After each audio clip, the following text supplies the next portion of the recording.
សួរខ្ញុំបាទខ្ញុំអិនចំណាងពីសិស្សថ្នាក់ទី12នៃសាលាអង្គការរស់គឺជាពលរដ្ឋតបថ្ងៃខ្ញុំរស់នៅភូមិដំណាក់ភូមិ2សង្កាត់ស្ទឹងមន្ទីរខណ្ឌមន្ទីររាជធានីភ្នំពេញតបថ្ងៃខ្ញុំជាសិស្សថ្នាក់ទី12ទីកន្លែងកំណើតរបស់ខ្ញុំកើតនៅភូមិអូបត្រង់លើសង្កាត់បន្ទាយដីស្រុកកណ្ដៀងខេត្តពោធិ៍សាត់បច្ចុប្បន្នដៃរបស់ខ្ញុំក៏តបមុខរបរជាកម្មការនៃរោងចក្រហើយពុករបស់ខ្ញុំក៏បានចែកឋានតខ្ញុំតាំងពីបានរៀននៅសាលានឹងថ្នាក់ទី2តបថ្ងៃខ្ញុំមានបងប្អូន2នាក់ដែលខ្ញុំជាកូនបងពីភាពគ្រួសាររបស់ខ្ញុំកាលពីមិនទាន់បានចូលសិក្សានៅសាលាអង្គការរស់ជាពលរដ្ឋគ្រួសារខ្ញុំគឺមានជីវភាពក្រីក្រតែពេលនោះម្ដាយរបស់ខ្ញុំបានឲ្យខ្ញុំស្នាក់នៅជាមួយលោកយាយរបស់ខ្ញុំនៅឯស្រុកហើយម្ដាយខ្ញុំក៏បានឡើងធ្វើការនៅភ្នំពេញចោលខ្ញុំមិនបានយូរប៉ុន្មានខ្ញុំក៏ឡើងមកនៅភ្នំពេញជាមួយយាយខ្ញុំមកនៅជាមួយនឹងអ៊ីខ្ញុំហើយដល់ពេលអាយុប្រហែលជា8ឆ្នាំមានអ្នកគ្រូនៃសាលាអង្គការជាពលរដ្ឋម្នាក់និងក្រុមការងាររបស់គាត់បានណែនាំឲ្យខ្ញុំចូលរៀននៅសាលានេះក្រោយពីខ្ញុំបានចូលរៀននៅសាលាអង្គការ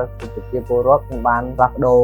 ដោយខ្ញុំបានស្គាល់លោកជុំវិញខ្លួននឹងលោកគ្រូអ្នកគ្រូដែលបានអប់រំឲ្យខ្ញុំនឹងព្រៀនបដៅនឹងទូមានខ្ញុំជាច្រើនហើយសាលាបានផ្ដល់នៅសម្ភារៈសិក្សាជារៀងរាល់ខែសាលាបានផ្ដល់អាហារថ្ងៃត្រង់ឲ្យខ្ញុំនិងក្មេងៗគ្រប់រូបថ្ងៃអនាគតរបស់ខ្ញុំចង់ទៅជាមន្ត្រីនគរបាលដែលគោលបំណងរបស់ខ្ញុំចង់ជួយនឹងការពារដល់ប្រទេសជាតិនិងធ្វើអំពើល្អក្នុងសង្គមដែលសាលាបានព្រៀនបដៅចុងក្រោយខ្ញុំសូមអរគុណដល់ម៉ាក់មានដែលជាស្ថាបនិកអង្គការលោកជួយប្រជាពលរដ្ឋដែលបានផ្ដល់ការសិក្សានិងការអប់រំដល់ខ្ញុំនិងក្មេងៗគ្រប់រូបនិងអាហារថ្ងៃត្រង់